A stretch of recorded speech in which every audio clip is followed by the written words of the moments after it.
ಯಂಗ್ಸ್ಟರ್ಸ್ಗೆ, ಯುವಕರಿಗೆ ಪ್ರೋತ್ಸಾಹ ಕೊಡಲಿಕ್ಕೆ ಎಲ್ಲರೂ ಮುಂದೆ ಪೀಳಿಗೆಯಲ್ಲಿ ಒಳ್ಳೆ ಉದ್ದೇಶ ಇಟ್ಕೊಂಡು ಬಂದು ಈ ದೇಶವನ್ನು ಆಡ್ತಕ್ಕಂಥ ರೀತಿಯಲ್ಲಿ ಏನು ಹಿಂದಿಯಲ್ಲಿ ಆಳಿದ್ದಾರೆ ಅದೇ ರೀತಿಯಲ್ಲಿ ನಮ್ಮ ಯುವಕರು ಮುಂದೆ ಬಂದು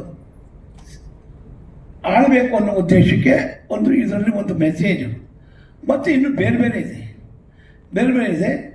ಇದರಲ್ಲಿ ಹೀರೋ ಅವ್ರಿಗೆ ತಕ್ಕಂಥ ಕತೆ ಬರ್ತಿದ್ವಿ.